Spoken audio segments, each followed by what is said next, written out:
Assalamualaikum dan selamat datang ke channel saya. Okey, untuk video kali ni saya nak share lah pengalaman saya. Saya dah buat satu meja pakai epoxy dan sebenarnya saya tak ada pengalaman sangat lah. Jadi kat sini ada beberapa kesalahan dan result dia tak berapa nak jadilah. Jadi saya rasa dekat sini mungkin kita boleh belajar sesuatu lah daripada mistake-mistake yang telah saya buat kan. Untuk kayu saya menggunakan kayu pine. Saya potong dalam 5 kaki lah, buat jadi 4 keping. Kemudian saya sand lah. Sebenarnya saya tak ada mesin trim, mesin planer. Jadi saya guna apa yang tool yang saya ada lah. Macam ni saya gunakan grinder. Kemudian saya sanding lah bahagian permukaan dia dan untuk cuci balik mana-mana kotoran bekas-bekas berkarat kat atas kayu tu. Kemudian saya belah sikit lah kayu tadi. Pakai setting belah untuk saya cuci lah bahagian-bahagian tepi-tepi yang mana hitam kan. Dan untuk bagi flush sikit lah, bagi rata sikit, sebab kayu ni dia mula-mula dia tak pernah rata sangat, bengkok-bengkok juga.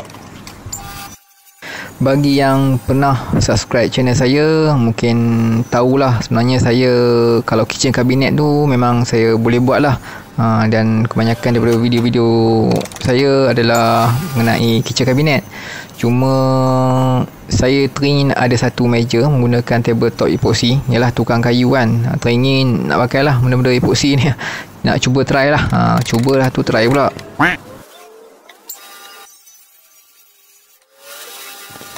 Untuk projek ni saya banyak tengok dekat YouTube lah.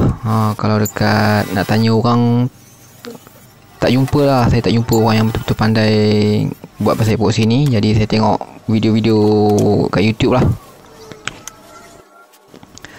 Untuk kayu ni dia tetap tak rata lah, dia bengkak-bengkok jugalah. Sebab dia tak betul-betul flush kan. Selok-seloknya kalau ada planer, kita gunakan planer lah. Saya ada beli planer, cuma lambat sampai. Saya dah jalan dulu projek ni. Okey, kemudian untuk chipboard saya buat untuk frame. Kalau chipboard ni dia licin sikit kan. Kalau kita guna plywood, nanti dia melekat terus. Jadi saya gunakan chipboard. Untuk chipboard ni saya lebihkan lah dalam saiz dalam 5mm macam tu lah. Untuk chipboard ni sebenarnya saya nak buat dia punya kira macam dulang dia lah, supaya epoxy tadi tak meleleh keluar lah. Kalau tidak beli berkilo-kilo epoxy tumpah kan, jadi kita buat macam dulang dia lah.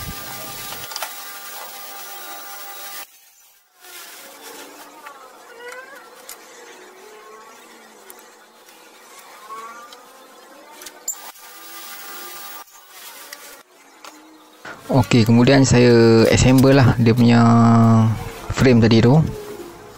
Tepi-tepi dia biar ada frame kan. Cuma saya rasa selepas ni kalau nak buat, better kita tembak skru je, tak perlu pakai nail gun. Kalau pakai nail gun ni kita nak buka balik susah. Jadi saya rasa saya cadangkan lepas ni kita guna, kalau nak buat kita guna skru je, skru joint kan, skru 30mm tu. Jadi bila dah pakai skru, nak buka balik senang lah. Dia tak ketat kan. Okey, kemudian saya silikon tepi-tepi. Tak nak ada apa, supaya resin tadi dia tak meleleh keluar lah. Cara ni dah betul lah. Cuma saya buat silap juga, saya tak tunggu silikon tu kering. Jadi masih basah lagi dah tuang resin tu. Okey, kemudian saya bakar kayu tadi supaya nampak wood grain lah. Dia punya urat-urat kayu tadi nampak. Jadi saya rasa yang ni tak masalah, yang ni okey. Masa siap pun masih nampak lah urat-urat kayu timbul kan. Agak boleh kata cantik jugalah. Bakar ni memang tak ada masalah. Untuk burner ni, untuk burner ni saya beli dekat Mr. DIY je. Murah je, berapa ringgit lah, RM10 macam tu lah, RM9 lebih. Lebih kurang macam tu lah.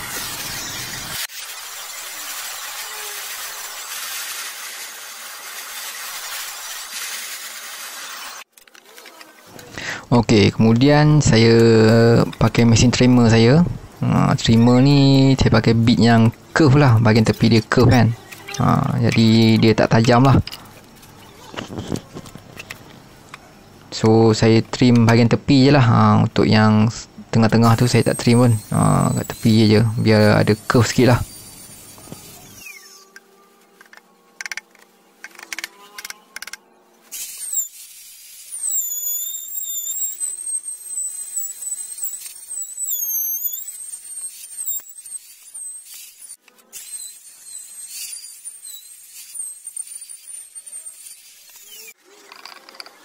Jadi kesalahan saya yang paling utama bermula daripada sinilah. Saya beli resin yang ratio dia 3:1. 3 resin dan 1 bahagian hardener. Masa tu saya tak timbang betul-betul, saya main agak-agak je. So dia akan lembik lah bila kita tak bancuh dengan betul, tak kacau dengan betul-betul. Dia akan lembik. Nanti video seterusnya saya akan tunjukkan kat mana datang dia punya kesalahan tu. Jadi masa first ni saya gunakan sebanyak 2 kilo lah. Yang 3 hardener, 3 resin, lepas tu 1 bahagian hardener. Kemudian barulah saya beli yang lagi 3 kilo tu, saya beli yang satu. Ni sebuah dia satu, di mana 500 resin dan 500 lagi hardener. Yang tu betul-betul betul-betul keras lah. Okey, kemudian saya tutup lah dengan plywood. Masa ni saya tinggalkan dalam masa 2 hari jugalah. Kemudian esoknya saya datang, dekat sini datang lagi saya buat silap lagi lah. Boleh tengok lah, hardener tu sikit sangat. Saya nak try main colour. Kalau nak bubuh warna, kalau boleh bubuh lah banyak-banyak sikit. Kalau tak, warna dia tak penat terang lah. Okey, kemudian saya tuang lah. Ada macam satu celah tu, kononnya nak macam ada buat river lah sikit kan. Tapi sebenarnya disebabkan hardener tadi dia sikit, lepas tu dia akan jadi lembik lah dekat bahagian ni. Bahagian tengah ni saya tuang resin ni. Dekat part tu dia lembik. Lepas tu warna dia pun tak apa nak nampak lah.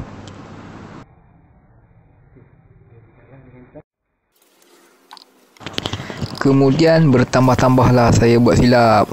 Ni saya buat merapu lah, campur warna ni.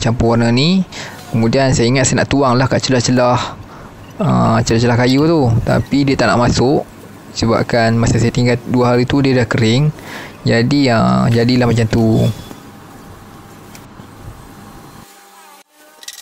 Okey, saya minta maaf lah, ada part video yang tak sempat nak rakam sebab memori penuh. Jadi masa yang ni saya gunakan resin yang saya gunakan lagi 3 kilo resin yang saya cakap tadi, yang satu-satu tadi lah. 5 kilo resin, 5 kilo hardener, 5 kilo pula, 500 resin, 500 hardener. Okey, kemudian ni macam saya cakap tadi lah, seelok-eloknya kita guna skru je lah. Tak perlu pun nak pakai nail gun untuk tembak frame tadi. Kalau tidak, kita nak buka susah jugalah. Kalau kita guna skru tu senang lah kan, buka pakai screwdriver je. Jadi dia tak adalah melekat kat tepi tu. Okey, masa ni saya dah tinggalkan selama 2 minggu jugalah saya tak datang bengkel. Jadi saya biarkanlah dia punya epoxy tadi keras. Okey, jadi result dia macam ni lah. Tengok bahagian atas dia tadi, masa kita guna ratio yang 1:1 tadi memang keras elok lah. Yang masa bancuhan 1:3 tadi, yang saya beli 2 kilo tadi, dia agak kurang lah. Lagipun saya bancuh cincai je, tak main agak-agak je. Saya boleh tengok lah bahagian bawah tadi dia lembik kan. Ni kepingan chipboard yang pecah tadi lah.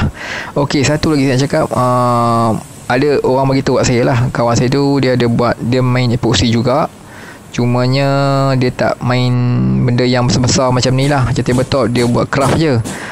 Kalau macam isu pasal bubble memang tak ada lah, sebab Malaysia ni cuaca dia panas. Kalau kita tengok video Mat Saleh tu, dia orang pakai pemanas kan.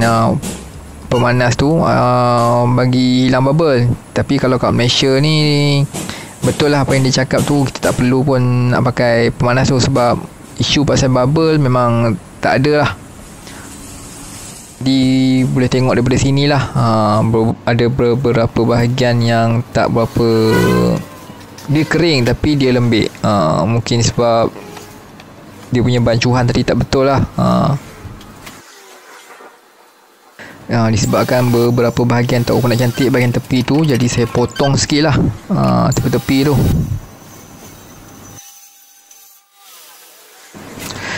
Okey, jadi keseluruhan resin yang saya gunakan adalah sebanyak 5 kilo lah.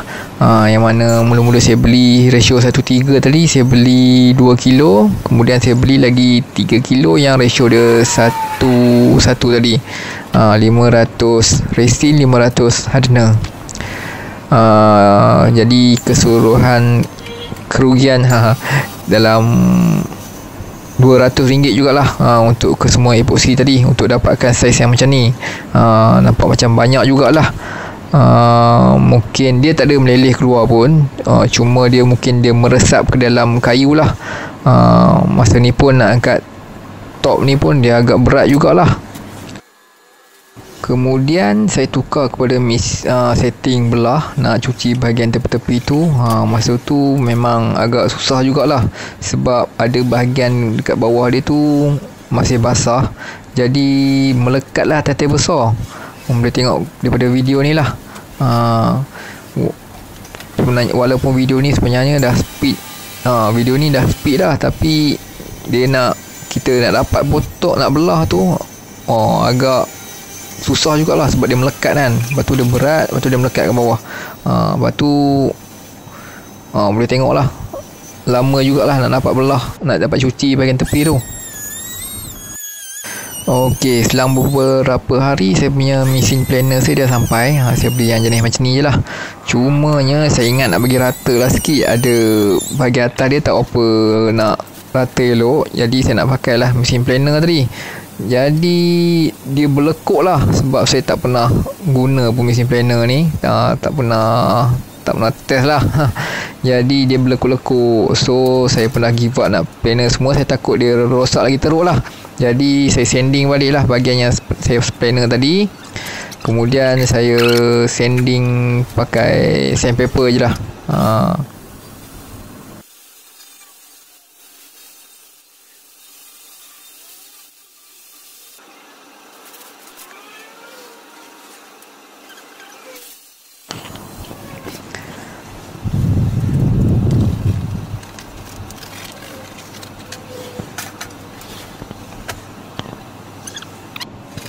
Okey, kemudian lepas tu saya pakai mesin trimmer saya lah. Saya trim balik supaya dia berlekuk sikit lah, ada macam bagi dia curve sikit lah, supaya dia tak tajam sangat kan.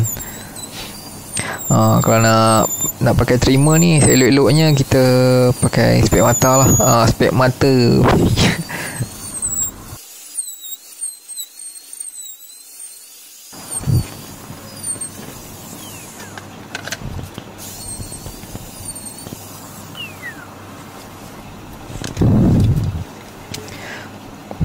Okey, habis saya trim tadi, saya sanding balik lah. Mula-mula pakai grit, kertas pasir grit yang paling kasar, kemudian cari grit yang paling halus lah. Dalam grade 1000 lah, untuk bagi dia licin balik lah. Sebab dia hampir-hampir melingkup. Okey, kemudian saya dah saya dah tak nak beli epoxy lagi lah, nak tambah lagi kan bahagian-bahagian yang bercalar tadi. So saya guna spray clear lah. Spray clear, spray balik atas dia supaya jadi macam undercoat lah. Sebenarnya boleh kata cantik juga, cuma ada beberapa mistake lah yang saya buat. Kalau saya jaga betul, kalau tak elok je tabletop ni. Okey, ni masih installation kat rumah lah. Saya bawa balik pakai kereta je, boleh tahan dah dia punya berat. Masuk dalam kereta tu sengit jugalah kereta sebelah. Okey, jadi saya install lah dekat rumah. Ni sebenarnya bilik saya lah. Satu bilik tu saya khaskan untuk saya. Buat macam kalau nak buat konten ke, buat apa-apa craft sikit tu, saya buat dalam bilik ni. Okey, jadi sebenarnya cantik kalau kita jaga betul-betul, kalau ikut dia punya law yang betul kan. Itulah sebab saya tak pernah ada pengalaman macam mana nak buat tabletop gunakan epoxy ni. Jadi tak apa, sebenarnya saya tak akan give up pun. Mungkin next saya akan buat lagi. Lagipun daripada dekat sini saya tahu lah kat mana salah dia. Mungkin lepas pada ni saya akan buat yang elok sikit lah. Okey, jadi saya rasa sampai setakat ni lah. Terima kasih lah kerana sudi menonton video saya ni. Dan macam saya cakap tadi dah, video ni apa yang saya nak share dah kat mana salah dia kan, supaya kita sama-sama dapat belajar lah. Kalau mana-mana yang pro-pro tu, kalau kita saling dapat bertukar-tukar pendapat, bolehlah komen dekat bawah kan. Okey, terima kasih lah kerana sudi menonton. Dan kalau boleh, kalau mana yang salah dan silap tu, saya minta maaf lah. Kira halal lah, kosong-kosong lah. Okey, sampai setakat ni dulu. Sekian daripada saya. Terima kasih kerana sudi menonton. Assalamualaikum.